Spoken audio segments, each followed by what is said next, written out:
and welcome to Mock the Week. I'm Dara Breen. Joining me this week are Andy Parsons, Jared Christmas and Russell Howard, Jack Whitehall, Hugh Dennis and Nick Rabinowitz.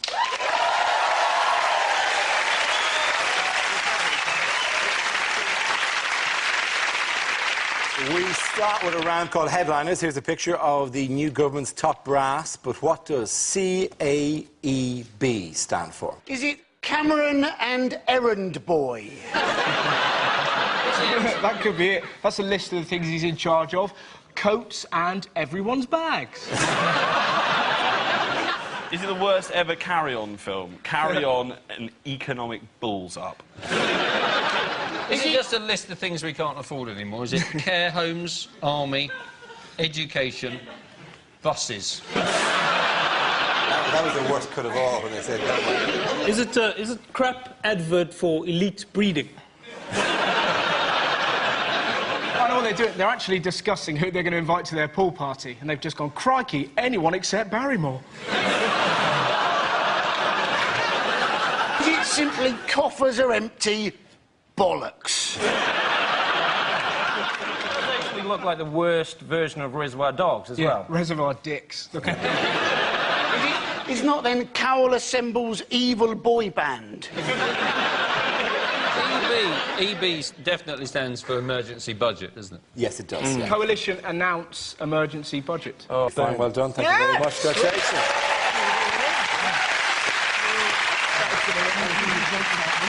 Yes, the answer I was looking for was Coalition announces emergency budget. This is a story that Chancellor George Osborne has announced the coalition government's first budget with the biggest package of tax increases and spending cuts in a generation. Osborne's tough budget included a VAT rise to 20% with public spending and welfare cuts to be detailed in the autumn.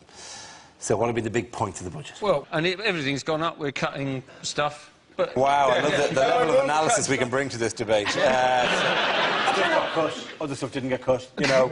Ooh, bummer. Sorry. What annoys me, the fact that Osborne and Cameron keep saying, we're in this together, we're all in this together. You're a multi-millionaire, married to a multi-millionaire. We're not all in this together. That's like Vanessa Feltz comforting an anorexic. We're not all in it together. The bankers, they're still getting bonuses. That's like finding out Bin Laden got air miles after 9/11. We're not all in it together. the timing of the budget is terrible, though, because I think when they announced this, which was 6 weeks ago, they assumed that this week would be on a wave of national euphoria as England swept majestically into the next bit of the World Cup. And it's all gone. I mean, the only thing that could actually make the timing of it worse was, say, if a British company was pouring oil into the Gulf of Mexico. On the timing front, though, why not just hold it one day later? Why not just hold it at 3 o'clock on the Wednesday? When the entire... Because then you could bring in anything. Nobody's going to be watching. And meanwhile, on BBC 4, you can watch the budget. Nah. I mean, he could be there going, you know, swinging cuts, usual stuff, fat people into camps. And he could have said anything, and before the match was on, and nobody would have seen it, like. I think that's quite a good idea, though, fat people into camps. What a fantastic idea. In fact, let's go a stage further. Let's give homeless people money to knock food out of fat people's hands. One thing they said as well is, like, in these times of austerity, to get through it, everyone's going to have to be very creative. And I've already started thinking like that. You know where they say there's no such thing as a free meal? I found you go into gastropubs with one of these. That's not always the case. So, bear that in mind. Think outside the box. You can also tell that how bad things are, because I suspect that George Osborne is at that moment saying, look, we've no money, I can't even afford a new briefcase. Why do they hold it up? No one else does that before their day of work. You don't see a butcher holding up a pig before he leaves. If they get on board with that, that'd be fantastic. Well, just change the pig go like that. It was basically asking the public, where are the cuts going to come? He wanted to know from the public. And you're thinking, he's only been in the job for a month, and he's already run out of ideas. You know, it's not our job to tell him how to do his job. That's not why we didn't actually elect him.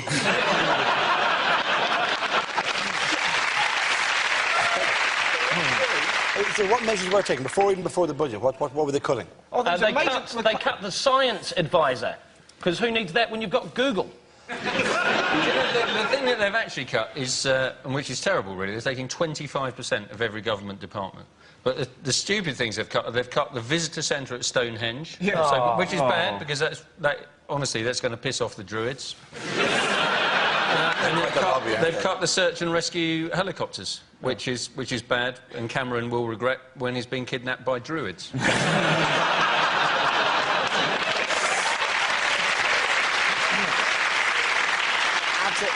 The Stonehenge was going to cost 25 million. I've been to Stonehenge. I've seen Stonehenge. I don't think it really merited a 25 million pound. You can walk it in 3.5 minutes. I think a leaflet would do the job very well. Leaflets are very quick to publish, and they don't cost 25 million. Hand out one of them, you're around 3 minutes, you're back onto the road classing. The visitor centre, they were going to spend £25 million demolishing it and then building another one further away from the stones. Move the stones. You can move them. These days, our technology, you can move them in no time. You Get can move these them Welsh dudes with tree trunks and then roll them down the hill. That's what they did in the first place. Can I tell you, our president is a Druid. That Jacob Zuma, is that... He actually made a whole corruption trial disappear before he was elected.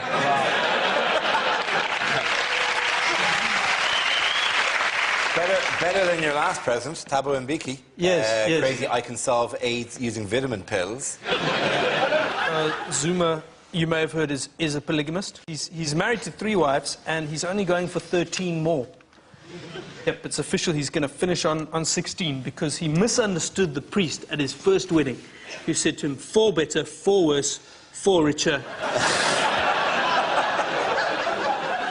They keep blaming Labour. The reason why it's going to be so tough is because of Labour. They're like an evil stepdad, aren't they? Gordon wasn't like that. Gordon isn't here anymore. Help me kill your cattle, there'll be nothing for dinner. George Osborne's nickname is apparently Boy George. Yeah. And in the House of Commons, that's what they call him. And it's funny, because every time I look at him, you know, I do think, yes, George, I do really, really want to hurt you.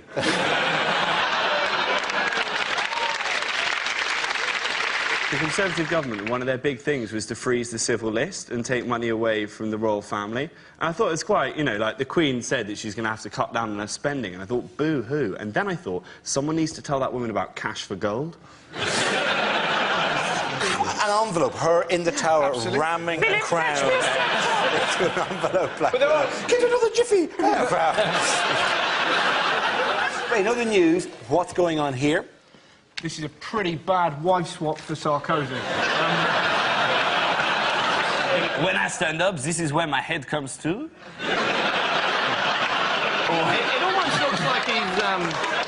It almost looks like he's proposing to solve everything with paper, scissors, rock. Are you sure it's not like, you must be this tall to ride my wife?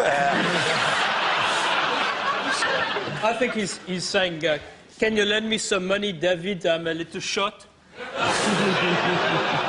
Is it that Samantha Cameron is with child and Carla Bruni is with a man the size of a child? Sarkozy was over for the 70th anniversary of some broadcast by Charles de Gaulle, wasn't he? Yes, it was, yeah. It said he was over here to discuss the French contribution during the war over lunch. I was like, ha! That'll be a pretty quick lunch.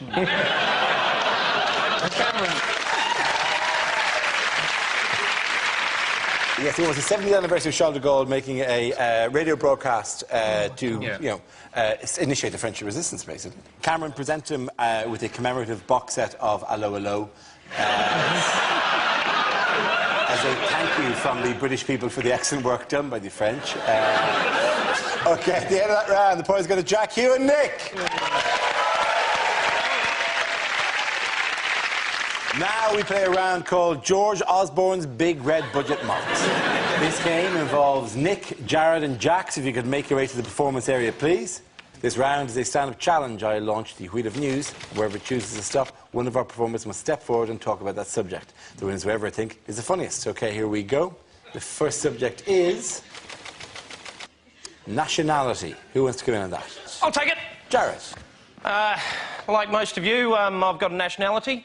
I'm from New Zealand, and the thing is, growing up in New Zealand was pretty tough. It's pretty tough, especially with the name Jared Christmas. That's my real name. Jared is spelled J-A-R-R-E-D. Thanks, Mum and Dad, that's Jard. Cheers for the double whammy of Christmas as well. Woo! High school was a treat. For a whole year, I had a teacher. Whenever she was calling the register in the morning, I was never allowed to go, "Hi, hello, I'm here, good to see you." No, every morning it was Anders, present, Brown, present, Christmas.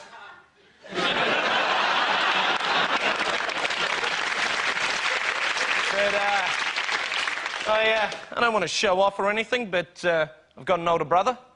All right, thank you. And he's in the New Zealand Army. It's just him. And now you're laughing because you're thinking, New Zealand got an army. What was the last conflict they were involved in? Lord of the Rings. That's what they did. Well done, Jared. Thank you very much. OK, let's spin the wheel again. The subject is South Africa.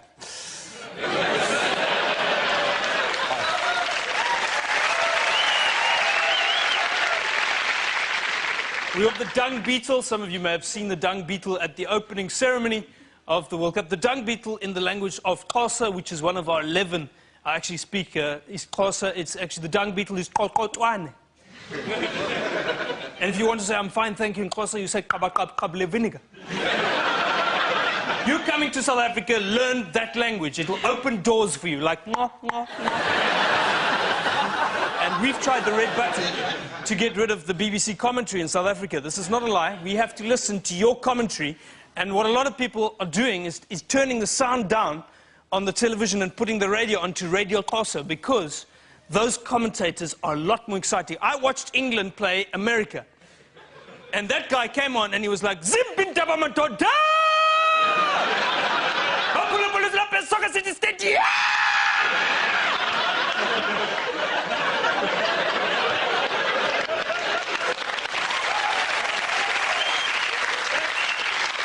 That was just the beginning, and then he came on and said, "Some call him the ref started again.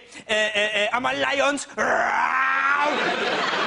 But in the USA, Tatibol Steven Gerrard, Dangerous Kakulu Stevie G. Oh, Stevie G, look at Rooney. Nangu Rooney. What is that the ball USA? Tati Clint Dempsey, Tati shot Robert Green. Oh, Butterfingers. Well done, Nick. That leaves us with Jack. Let's see what you've been left with. Let's spin the wheel. OK, it's charity. I find charity quite confusing. I was walking down the street the other day, and one of those women with the blue NSPCC bibs and a bucket and clipboard came up to me. She said, "Do you like kids?" I said, "Surely there's got to be subtler ways of catching sex offenders." But I do like the people that go and do it, charity work, when they, like, leave school and stuff. The girls that go off and do it for, like, a year, and then they come back and you realise the only reason they've done it is so they can shove it down your throat.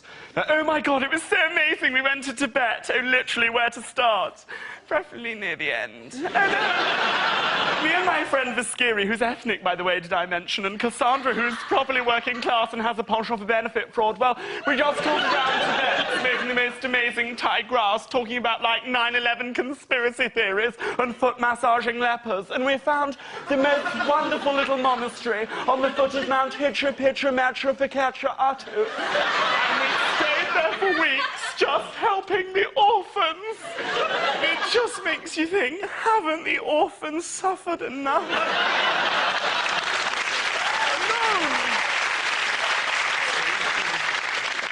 I did it, though. I did a bit of charity work once. On my gap year, I went and did a little bit of volunteer work in a special needs school for children, and just playing games with them, football, tennis, and it does genuinely make you feel really good inside, because you always win. Well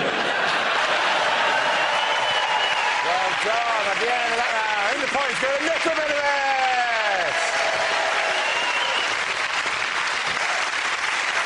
Our next round is called If This Is the Answer, What is the Question? On the board are 6 categories. Jared, which category would you like? Oh, geez. Sport? OK, your category is sport. The answer is 3.5 billion. What is the question? Is it how many goals the North Koreans are being told their team scored in this World Cup? Is it if Piers Morgan got murdered how many potential suspects will there be? Is it how many men are there on the planet with a lower testosterone level than Serena Williams and her brother Venus? What is the top speed in miles per hour of Stephen Hawking? In the last week, how many plankton have gone, have you got any shampoo? I'm really oily.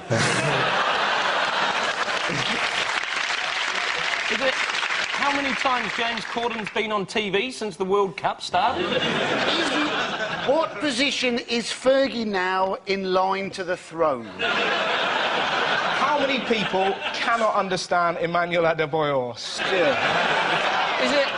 Is it after extras, how much does a £5 Ryanair flight actually cost? How many children have to be born before China initiate phase 1 of global takeover?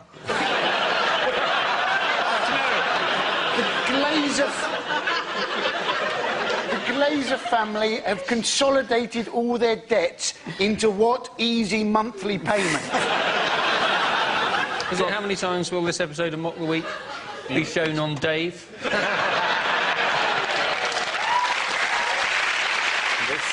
Every chance this is one of those times. we're all dead now. We've been dead for years. This is the 5th iteration of The Matrix. Still they show it to placate the batteries. I'm going to have to move to the correct answer. Is it how much the World Cup is going to cost South Africa? That's very right. Well done. Thank you very much, Jack. That's it. Yes, the question I was looking for was, what is the World Cup going to cost South Africa? Yes, that's right, the World Cup in South Africa is going to leave the country with a bill of $3.5 billion. The original estimate had been $300 million, which wouldn't even eventually have covered the cost of rebuilding the Soccer City Stadium, where the final will be held on July the 11th.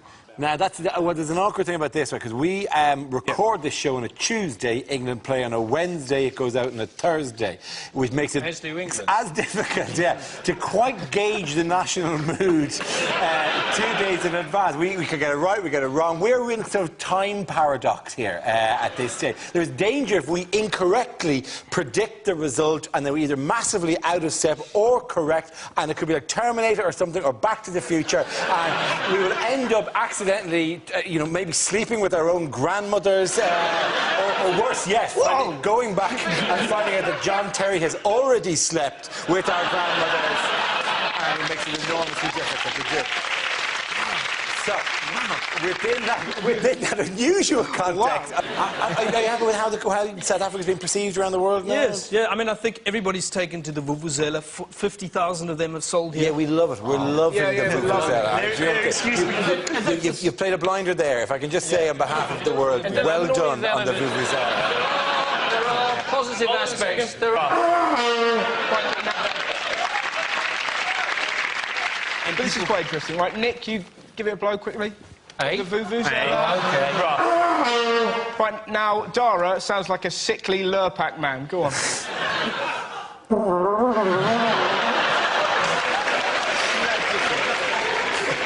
I like you, Nick, but it sounds like a Wookiee having a tricky shit. This noise, I'm sorry, I can't do it. You do it, right? Not this way. Yeah, one more time. Should be followed by Han Solo going, ooh, give it a couple of minutes there, wouldn't I? Millennium Falcon toilets just for a second or two, Luke.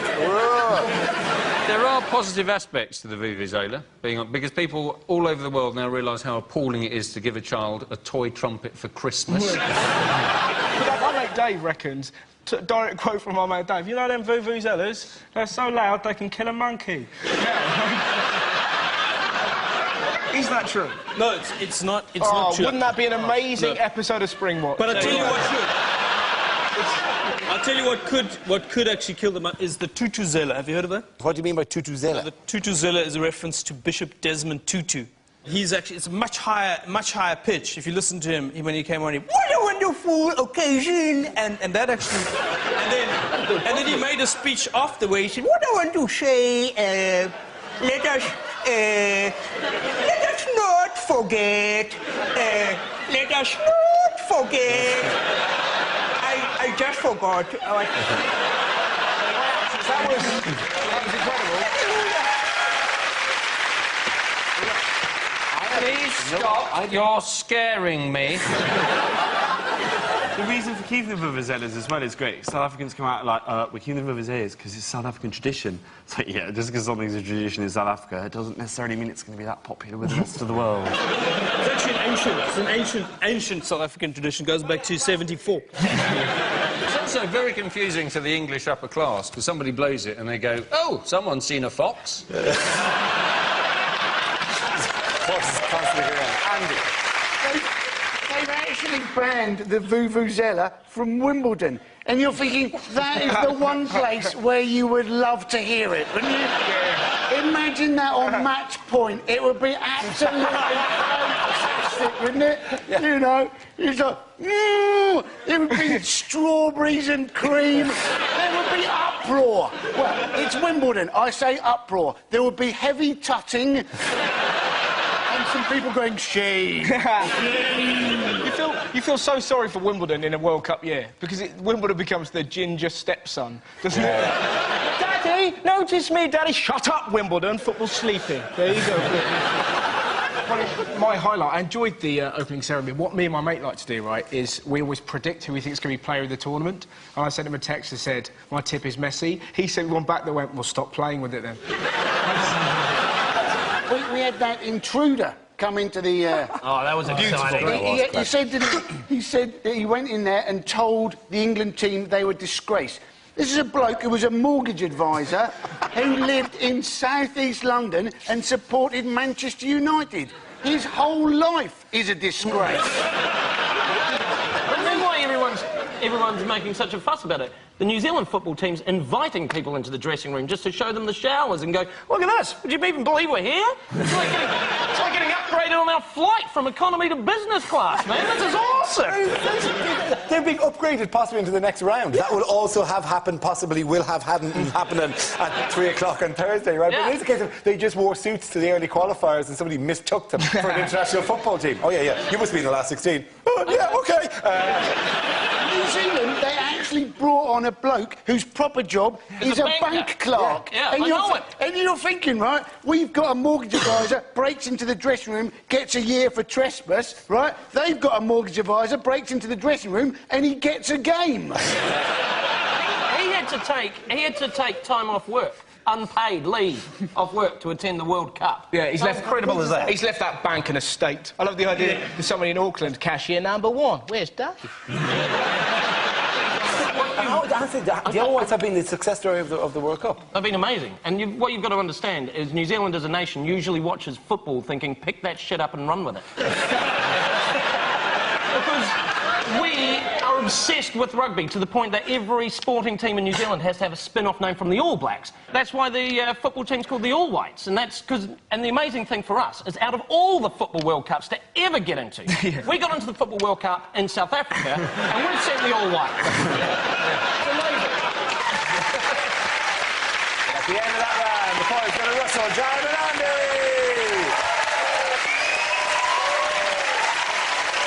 Okay, now we come to scenes we'd like to see. So if everyone can make their way over to the performance area, please. I'll read out this week's topics, and then we'll see what our panelists can come up with. OK, here we go. The first subject is unlikely lines to read in the Bible. The characters in this book are entirely fictitious.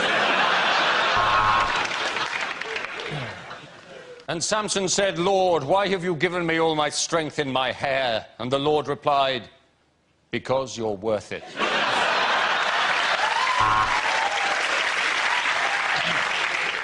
Noah noticed that the ark was sinking. He hated woodpeckers.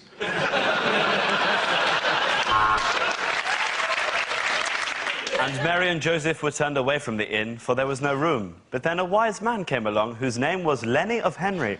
And there was plenty of room at his inn, for it was a premier inn.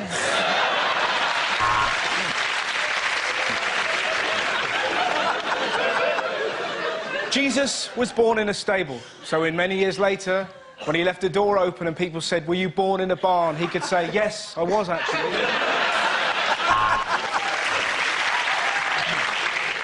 And then a trumpet brought down the walls of Jericho.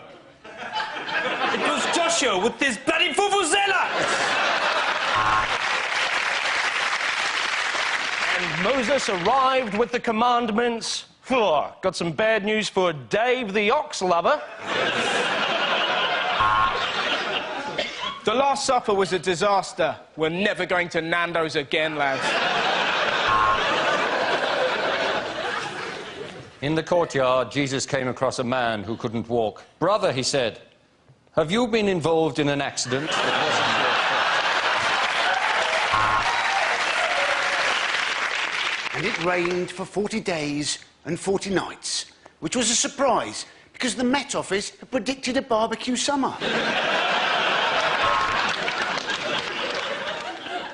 Adam and Eve had two sons who could not work together. Their names were Lampard and Gerrard.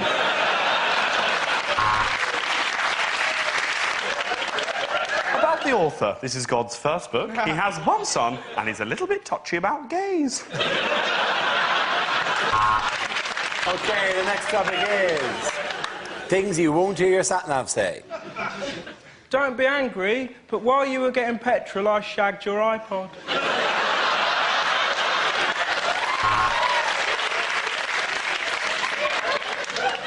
Are we there yet? Are we there yet? Are we there yet? In 300 miles, you will realize this gimmicky voice was a terrible mistake. At the next set of traffic lights, a cyclist is going to pull up next to you and give you a really dirty look like he's better than you. When the light turns green, let's see how good his balance is. Turn right at the next junction for a bloody good dogging site. I'll tell you what, darling, how about you get out of the car and let your husband park?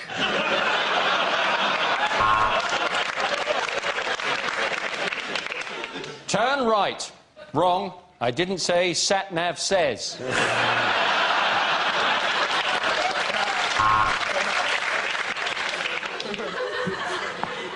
Welcome to Joburg. Lock the doors, put on your bulletproof vest, and don't leave me here. If you go away and leave me here, I won't be here when you come back.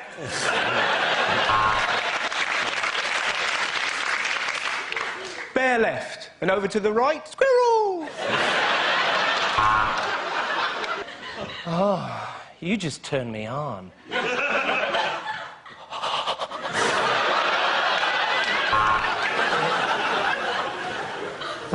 Hold on, I've got the map upside down.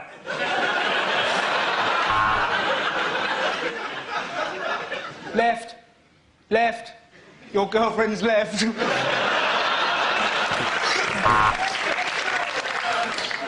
Next dinner party, you drink and I'll drive.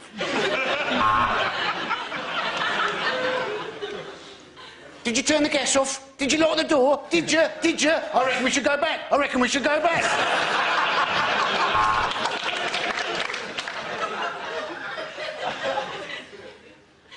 Where the fuck are we? And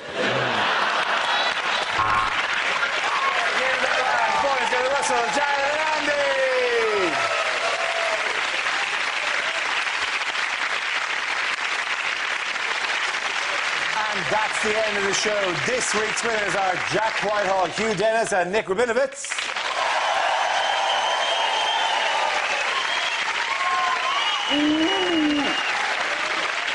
Commiserations to Andy Parsons, Jared Christmas and Russell Howard.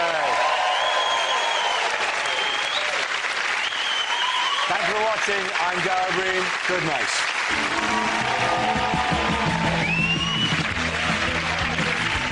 Remembering the King of Pop in a Michael Jackson special on The Culture Show here on BBC Two at 10 to 12 tonight. And there's more comedy on BBC Three now in Lee Nelson's Well Good Show. We have a taster of that coming up.